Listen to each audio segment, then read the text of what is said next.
Assalamualaikum warahmatullahi wabarakatuh. Alhamdulillahirabbil alamin. Wa bihi nasta'inu ala umuri dunya waddin. Wassalatu wassalamu ala asrafil anbiya'i wal mursalin wa ala alihi wa ashabihi wa man tabi'ahum bi ihsanin ila yaumiddin. Asyhadu an la ilaha illallah wahdahu la syarikalah wa asyhadu anna Muhammadan abduhu wa rasuluh. Allahumma shalli wa sallim wa barik ala Muhammad wa ala ali Muhammad kama shallaita wa barakta ala Ibrahim wa ala ali Ibrahim fil alamin innaka Hamidum Majid. Amma ba'du. Bapak-bapak dan ibu-ibu serta hadirin hadirat sekalian, rahimani wa rahimakumullah. Alhamdulillah, pada malam ini atas izin Allah ya kita bisa berjumpa kembali untuk melanjutkan ngaji kitab Sahih Fiqhus Sunnah karya Syekh Abu Malik Kamal bin As-Sayyid Salim hafizahullah taala. Bapak Ibu dan jamaah sekalian, pada pertemuan pekan lalu ya kita sudah membahas tentang syarat pernikahan ya, atau mengajukan syarat dalam akad nikah ya. Bukan kalau syarat sahnya pernikahan kita sudah bahas kemarin ya. Ini mengajukan syarat ya, dari pihak laki-laki maupun perempuan ketika akan akad nikah. Kemarin kita sudah membahas satu ya. Dalam masalah ini para ulama seperti yang ditegaskan oleh Syekh Abu Malik Kamal bin As-Sayyid Salim ya, terbagi kepada 3 bagian ya. Syarat yang diajukan pada saat pernikahan baik oleh pihak laki-laki maupun perempuan itu ada 3 jenis atau 3 bagian syarat. Yang pertama, ini saya ulangi ya supaya konteksnya bisa dipahami ya. Mensyaratkan sesuatu yang sesuai dengan maksud pernikahan, sesuai dengan maksud disyariatkannya pernikahan. Seperti misalnya seorang istri memberikan syarat kepada suaminya, kalau mau menikah denganku maka engkau harus memperlakukan aku dengan baik misalnya. Kalau engkau mau menikah denganku maka engkau harus memberikan nafkah, memberikan pakaian dan tempat tinggal untukku. Syaratnya itu. Nah, misalnya, kamu siap atau tidak? Si wanitanya ngomong begitu ya. Oke, saya siap menikah denganmu, tapi syaratnya engkau harus memberikan nafkah kepadaku, engkau harus memberikan pakaian kepadaku, engkau juga harus memberikan tempat tinggal untukku. Atau kalau engkau mau menjadikan diriku istri ketiga misalnya, atau istri keempat, maka aku punya syarat. Apa syaratnya? Agar engkau bersikap adil kepada seluruh istrimu ya. Jadi si istri, calon istri ini mensyaratkan kepada calon suaminya harus bersikap adil. Walaupun dia istri terakhir itu, istri ketiga atau keempat.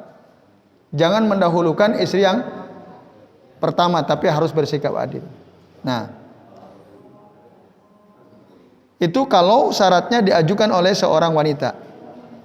Kalau laki-laki misalnya, dia memberikan syarat kepada si wanita, baik saya akan menikahi dirimu, tapi syaratnya kamu tidak boleh keluar rumah kecuali dengan izin dariku. Kamu sanggup tidak? Suaminya tanya. Syaratnya, ketika engkau nanti menjadi istriku, maka kamu tidak boleh keluar rumah kecuali atas izin dariku. Nah, itu contohnya. Nah, ini sesuai dengan ketentuan syariat ya. Atau misalnya, baik saya mau menjadi suamimu, saya mau menikahi dirimu, tapi dengan syarat kamu tidak boleh menolak setiap kali aku menghendaki dirimu misalnya. Kamu tidak boleh menolak setiap kali aku menginginkan dirimu. Kamu sanggup memenuhi syarat ini? Nah, itu. Maka syarat-syarat seperti ini sesuai dengan ketentuan syariat, Bapak Ibu.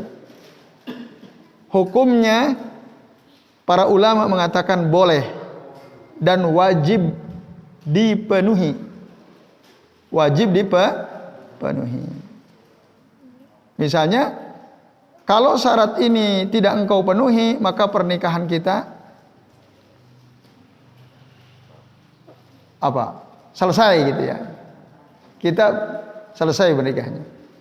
Nah, maka itu wajib. Syarat tersebut wajib dipenuhi. Dan itu boleh gitu. Syarat seperti itu boleh. Walaupun itu sebenarnya adalah merupakan hak ya, suami dari istrinya atau hak istri dari suaminya. Misalnya istri punya hak untuk diperlakukan secara adil dengan istri-istri yang lain. Suami punya hak untuk dipenuhi kebutuhannya, kebutuhan batinnya misalnya. Itu hak suami. Tapi suami ingin menekankan lalu dijadikan syarat, maka itu boleh. Kemudian yang kedua, syarat ya, yang menafikan maksud akad suatu pernikahan atau menafikan hukum Allah dan syariat Allah. Ya. Misalnya gitu ya, ada seorang istri, apa contohnya? Misalnya seorang wanita, dia memberikan syarat kepada calon suaminya, ya, baik, saya siap menjadi istrimu, tapi ada syaratnya. Apa syaratnya? Syaratnya misalnya, aku tidak harus mentaati dirimu. Gitu. Aku tidak harus mentaati dirimu, walaupun engkau suamiku. Aku tidak harus taat. Yang kedua misalnya, ketika nanti aku menjadi istrimu, ya aku siap, tapi syaratnya aku boleh keluar rumah tanpa seizin darimu. Isinya mensyaratkan begitu. Atau contoh lain misalnya, aku siap menjadi istrimu, tapi syaratnya ya, kamu kalau punya istri lebih dari 2, katakan nih istri yang ketiga, aku siap menjadi istrimu yang ketiga, tapi syaratnya kamu hanya boleh menafkahi diriku, istrimu yang pertama dan kedua jangan dinafkahi. Ini syarat dari istri muda gitu ya misalnya. Nah, syarat-syarat seperti ini kan tidak sesuai dengan ketentuan syariat. Ya atau tidak? Ya. Tidak sesuai dengan maksud pernikahan. Atau kalau dari laki-laki, aku siap menikahi dirimu tapi ada satu syarat. Apa syaratnya? Ya, kamu jangan minta mahar. Gitu. Jangan minta mahar. Jadi aku nikahi kamu tanpa mahar. Nah, maka syarat seperti ini menyelisihi ketentuan syariat. Nah, atau contoh lain misalnya, ada seorang istri, calon istri, ketika mau dinikahi oleh seorang laki-laki, si wanita ini mengatakan, siap saya menjadi istrimu, bahkan menjadi istrimu yang kedua atau ketiga, tapi dengan syarat kamu tidak boleh menggauli diriku. Jadi hanya status tok gitu ya. Misalnya si istri mensyaratkan begitu. Karena aku ini secara ekonomi mapan, tidak butuh nafkah darimu gitu ya. Misalnya kata si wanita ini, cuman aku butuh status.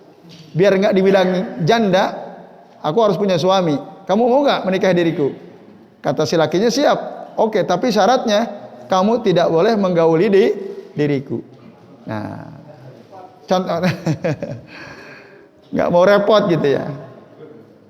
Nah, kalau Pak Pri digituin gimana Pak Pri? Sanggup nggak memenuhi syarat itu? Hanya sebagai status suami gitu aja. Nah, tapi ada dalam kehidupan nyata ada yang seperti ini. Ada yang seperti ini ya. Nah, maka Bapak Ibu, bagaimana hukumnya? Kalau ada syarat-syarat yang diajukan baik oleh kaum laki-laki maupun oleh perempuan tapi tidak sesuai dengan ketentuan syariat dalam pernikahan. Nah, maka para ulama mengatakan ya, syarat-syarat seperti ini tidak benar. Tidak dibenarkan. Karena apa? Karena ya, menyelisihi larangan Allah Subhanahu wa ta'ala. Nah, itu. Atau menyelisihi perintah Allah Subhanahu wa ta'ala. Atau dia menghalalkan sesuatu yang Allah haramkan, atau sebaliknya mengharamkan sesuatu yang Allah halalkan. Yang namanya suami istri, hubungan suami istri ya itu sesuatu yang halal. Namanya suami istri.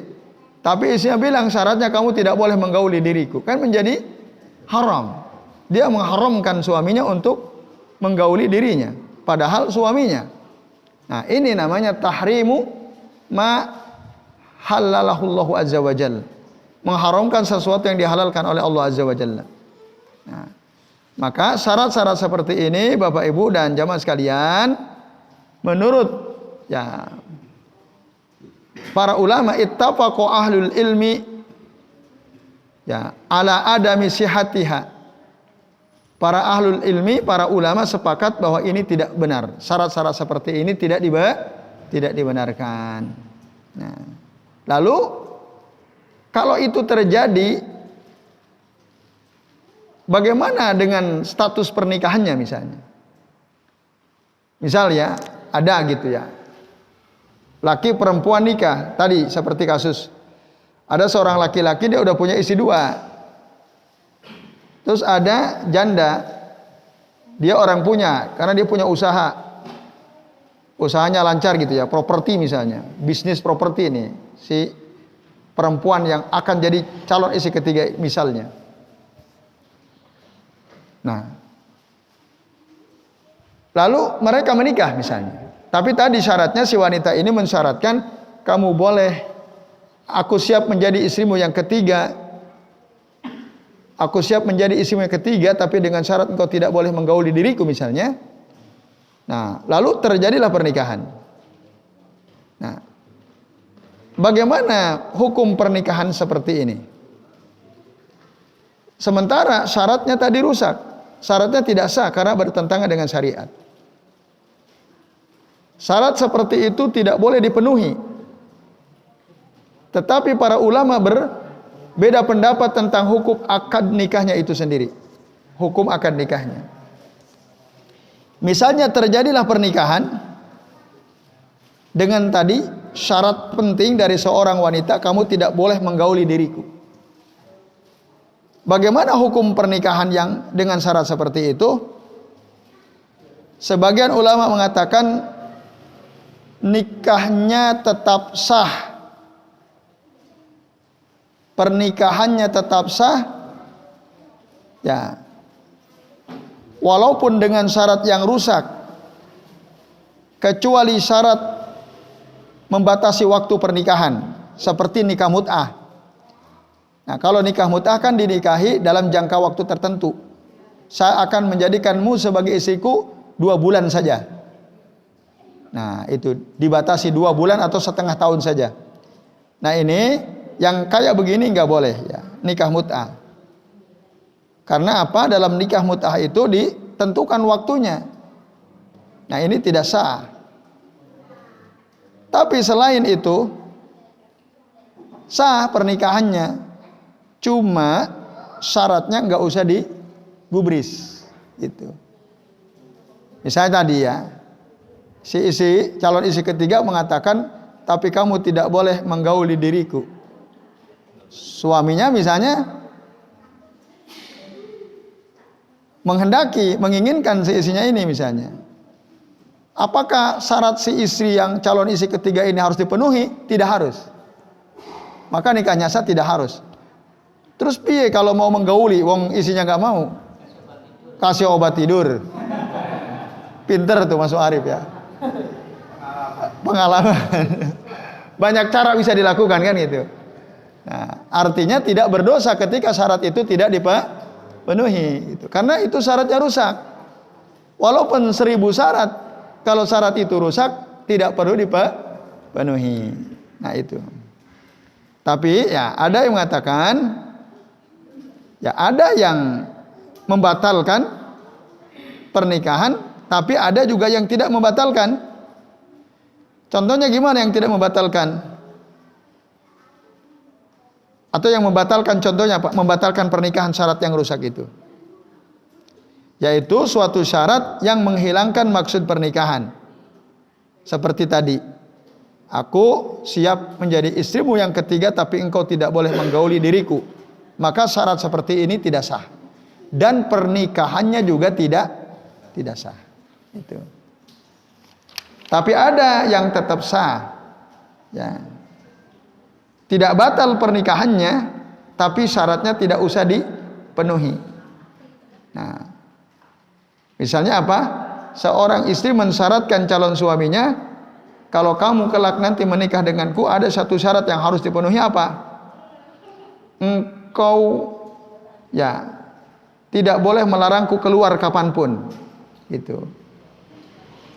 Jadi si wanita ini mensyaratkan bahwa dia tidak boleh dicegah kapanpun dia mau keluar, mata syaat ya khurujuha pada tumna, tidak dilarang.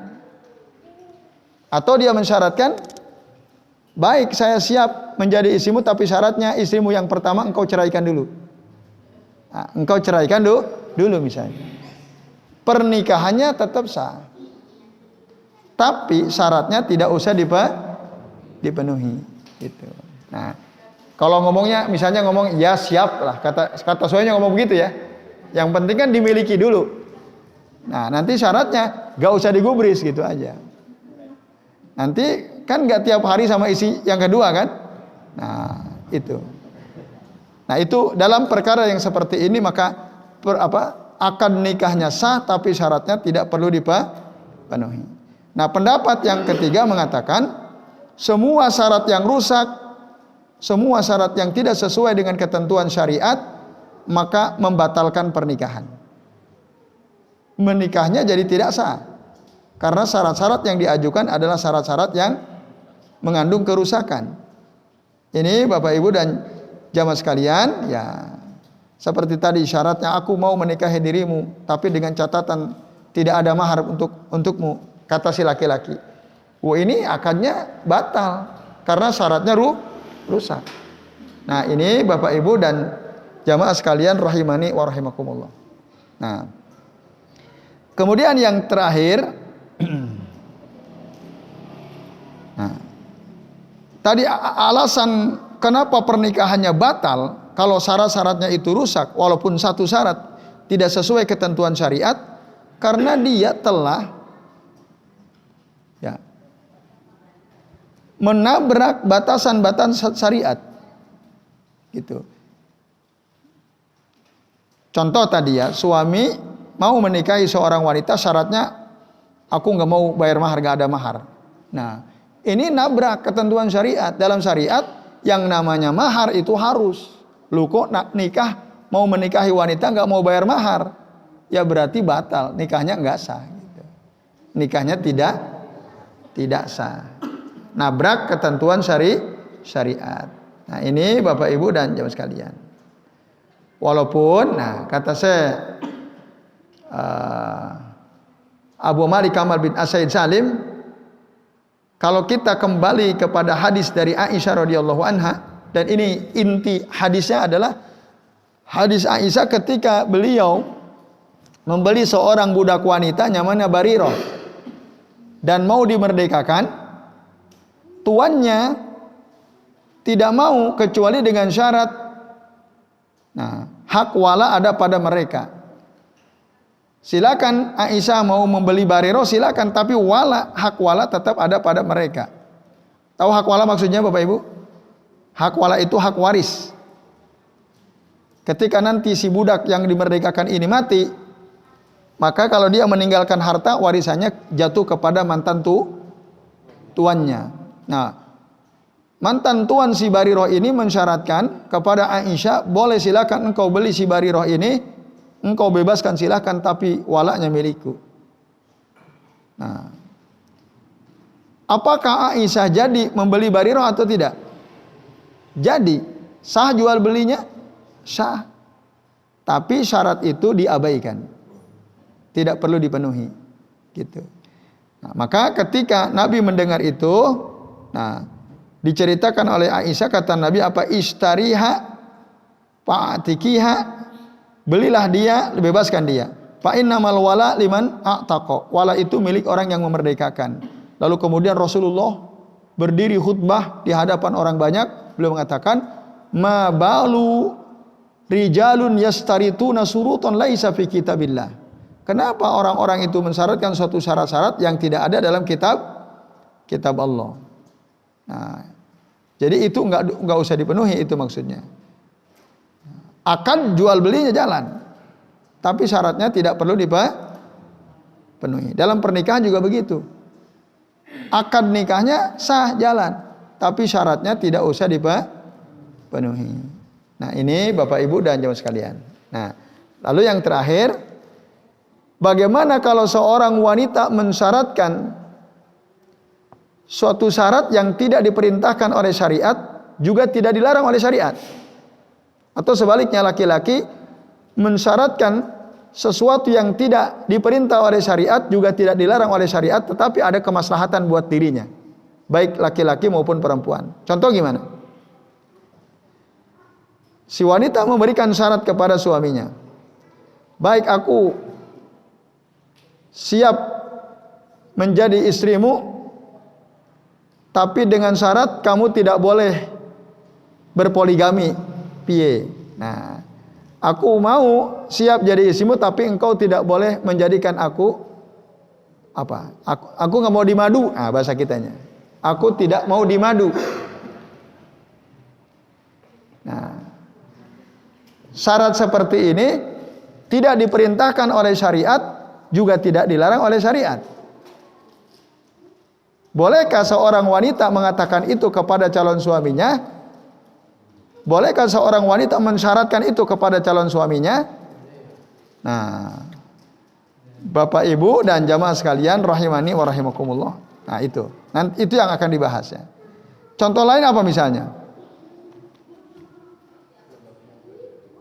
Boleh kamu, ya aku siap menjadi istrimu, tapi syaratnya kamu tidak boleh melarang aku untuk melanjutkan pendidikanku.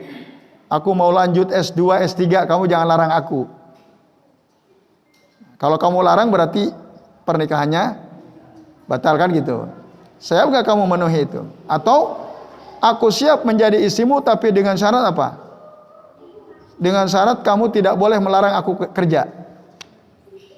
Nah, misalnya ada seorang wanita begitu ya, dia udah kerja, punya penghasilan, lalu mau nikah. Ketika mau nikah, dia bilang kepada calon suaminya, siap aku menikah dengan dirimu, aku menjadi istrimu, tapi syaratnya kamu jangan melarang aku kerja. Jangan nyuruh aku keluar dari tempat kerjaku. Nah, ini syarat-syarat model seperti ini di dalam syariat tidak disuruh, juga tidak dilarang. Jadi ini perkara mubah. Perkara mubah. Gimana tuh hukumnya? Para ulama berbeda pendapat tentang boleh atau tidaknya. Setidaknya ada dua.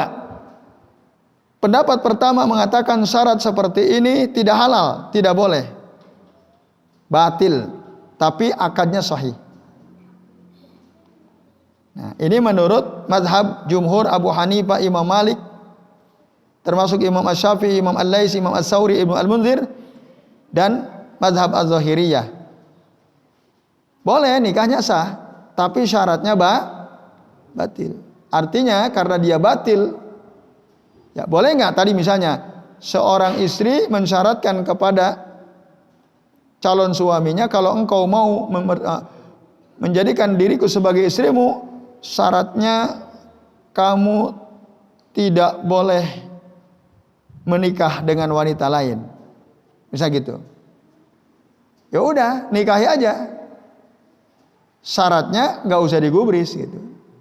Mau nikah lagi, nikah aja lagi, nggak usah ngomong sama dia kan gitu. Nah, itu tidak berdosa. Nah, ini menurut pendapat yang pertama.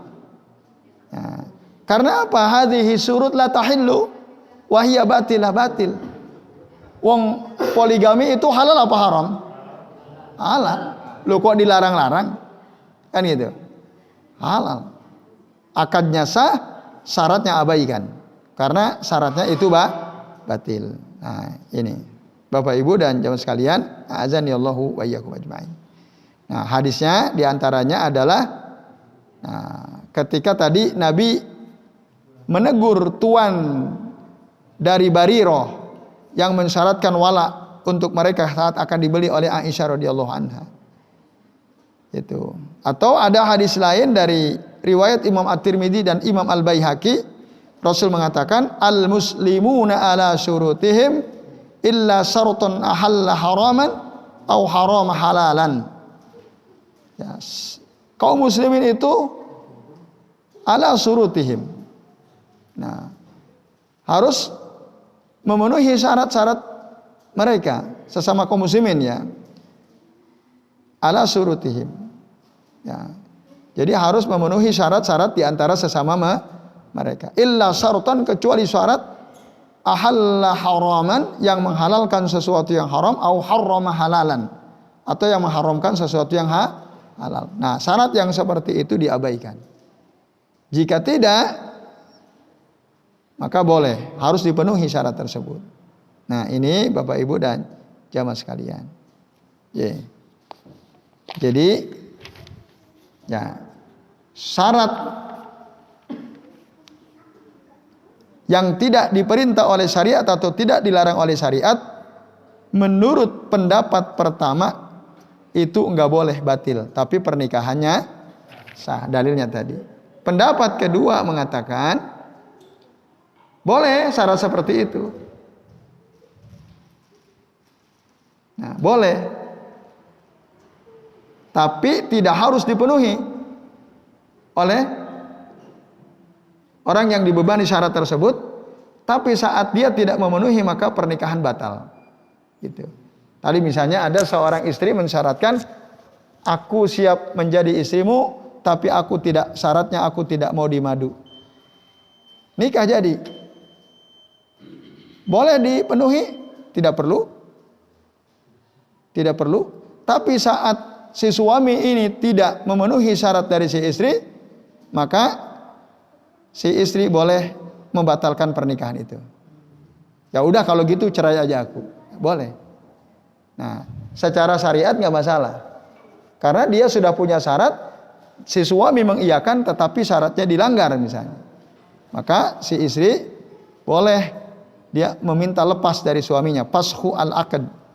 Karena apa? Akhalla asyarat, syaratnya itu tidak dipenuhi. Ya, ini Bapak Ibu dan jamaah sekalian rahimani wa rahimakumullah. Nah, ini pendapat Imam Ahmad, Imam Al-Auza'i, Imam Ishaq, Imam Abu Saur, termasuk pendapat Umar ibn Khattab, Sa'ad bin Abi Waqqas, Muawiyah, Amr bin Al-As, termasuk pendapat Syekhul Islam Ibnu Taimiyah rahimahullah. Nah, di antara dalilnya, di antaranya adalah dalil-dalil tentang kewajiban memenuhi syarat dalam suatu akad. Misalnya dalam surah Al-Maidah ayat 1. Ya ayyuhalladzina amanu aufu bil uqud. Wahai orang-orang beriman, penuhilah syarat akad itu. Nah, dan seterusnya. Ada banyak dalil disebutkan yang menunjukkan bolehnya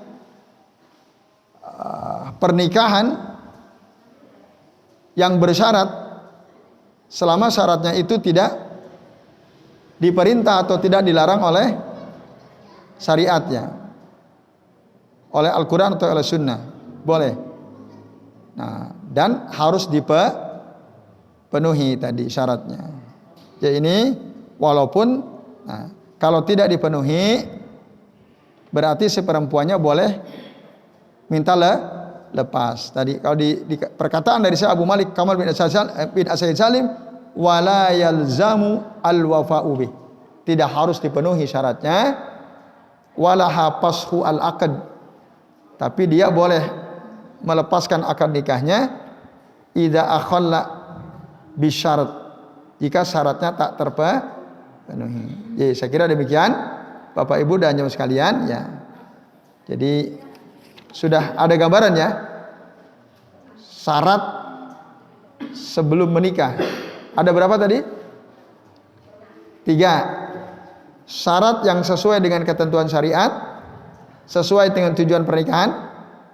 Yang kedua, syarat yang bertentangan dengan tujuan pernikahan. Yang ketiga, syarat yang tidak diperintah atau tidak dilarang oleh syariat. Nah, syarat mubah. Nah, itu. Yaitu ini penting saya kira ya bagi Bapak Ibu dan jamaah sekalian ya, hukumnya secara syariat seperti apa. Jadi saya kira demikian. Sebelum diakhiri, apakah ada yang mau ditanyakan? Jadi silakan Pak Ruslan. Ya.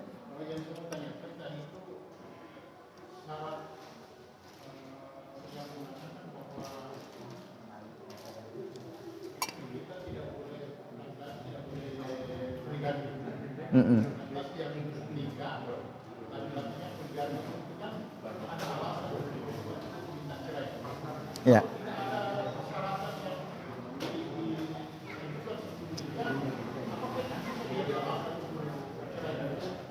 Ya. Baik. Terima kasih Pak Ruslan.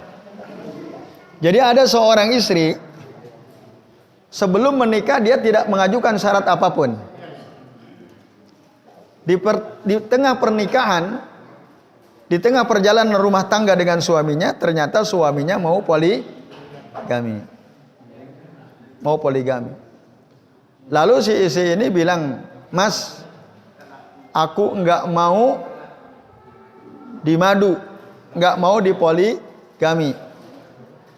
Kalau kamu mau nikah lagi, silakan, tapi tolong ceraikan aku." Gitu ya. Nah, Bapak Ibu, ini tergantung.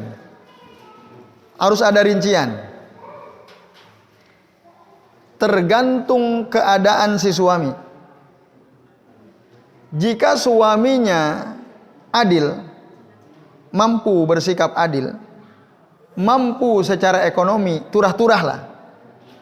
Jadi dengan isi pertama itu udah hidupnya udah mapan, secara ekonomi berlebih lah. Pokoknya kebutuhan apapun terpenuhi. Rezekinya, contohnya, Pak Nasir contohnya. Nah, jadi maka orang yang seperti ini, loh kok istrinya melarang suaminya menikah lagi, padahal secara ekonomi dia mapan, dia kuat, gitu ya. Nah, nggak boleh begitu. Si istri nggak boleh begitu.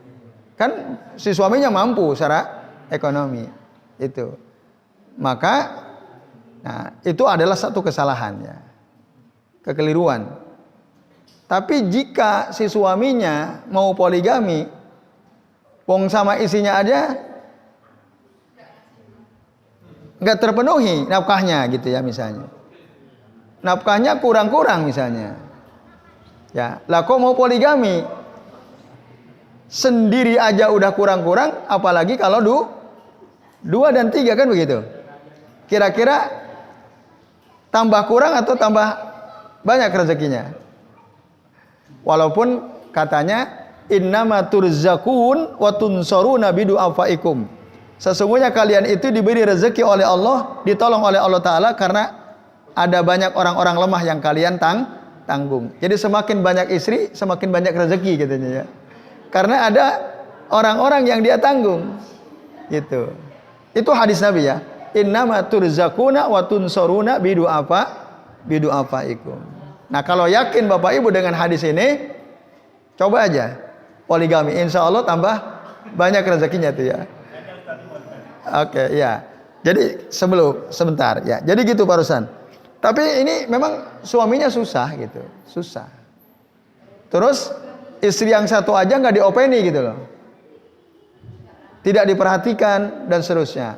Maka dalam keadaan seperti ini boleh saja si istri minta dicerai kalau memang suaminya ngotot mau poligami. Jadi beda keadaan, yaitu wallahu taala alam bisawab. Nah, sampun Pak Singgi.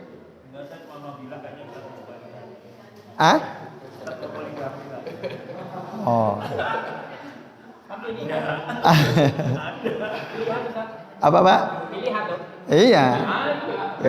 Boleh itu boleh. Ya. Iya, sesuatu yang dibolehkan dalam agama. Ya. Baik. Jelas deh Bapak Ibu? Cukup? Baik, alhamdulillah. Baik Bapak Ibu dan ada Pak Antun. Ya, silakan Pak Antun. Ini baru datang dari Lampung ini ya. Ya, silakan Pak Antun. Ya.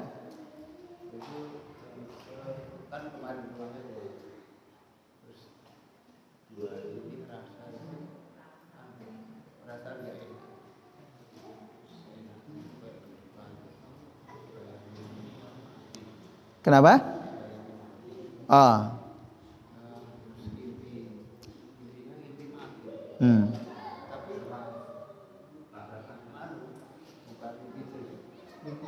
Bagus.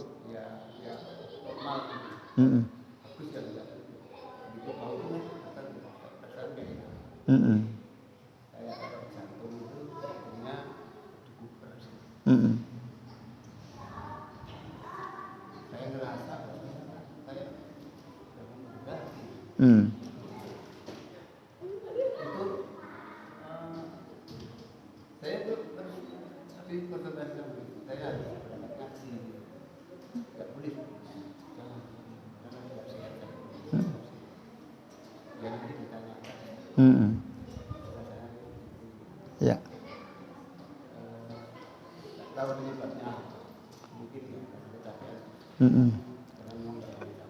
Merasa sudah dekat kematian gitu ya. Bahkan mimpi. Ya.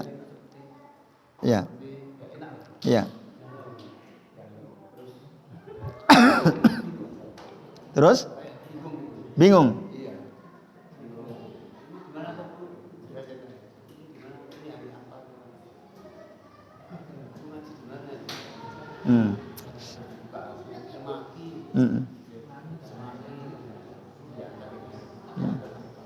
Ya.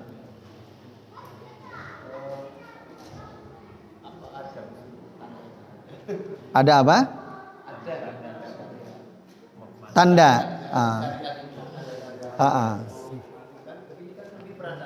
Iya. Itu Pak Antun ya. Baik Bapak Ibu, jadi Pak Antun itu mimpi mengalami kematian berkali-kali, merasa kayaknya kematian sudah dekat gitu ya, perasaan gak enak dan seterusnya. Apakah itu tanda, sinyal bahwa kematian memang sudah dekat gitu, atau bagaimana? Nah, Bapak Ibu dan jamaah sekalian, kematian gak ada yang tahu. Kematian tidak ada yang tahu. Hanya Allah yang tahu kapan seseorang itu mati. Tapi kita disuruh oleh Nabi sering-sering mengingat kematian. Aksiru fi dzikri hadimil ladzat, kata Rasul. Perbanyaklah oleh kalian mengingat kematian, penghancur kelezatan. Disuruh. Nah, jadi kalau bahkan kita yang sehat aja harus ingat mati terus gitu. Kan gak ada yang tahu. Mati tidak harus dengan cara sakit kan. Orang sehat aja bisa mati. Nah itu Pak Antun. Nah cuman apakah itu sinyal bahwa saya sebentar lagi mati? Maksudnya ya. Yang jelas kematian itu dekat. Kematian itu dekat. Segala sesuatu yang pasti datang itu dekat. Itu. Segala sesuatu yang pasti datang itu dekat. Itu. Jadi semua kita ini kematiannya sudah dekat.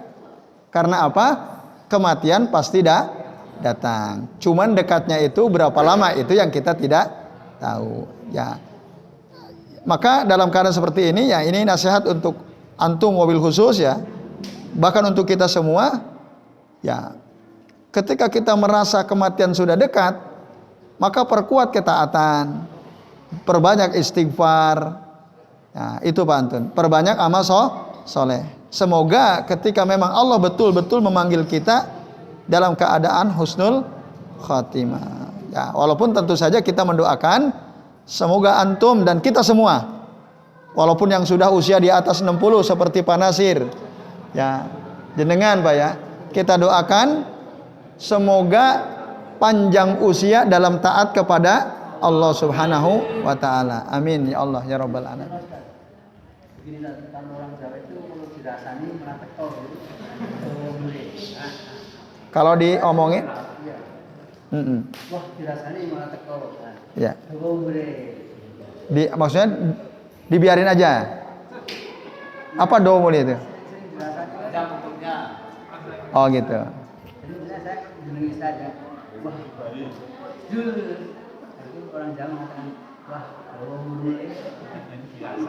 Oh, diomongin panjang umurnya.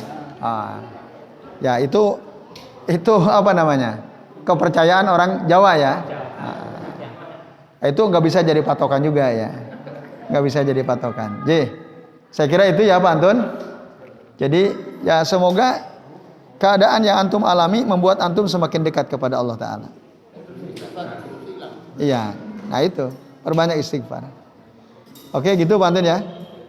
Baik Bapak Ibu, mari kita akhiri dengan membaca doa kafaratul majelis. Subhanakallahumma wa bihamdika asyhadu an la ilaha illa anta astaghfiruka wa atubu ilaik.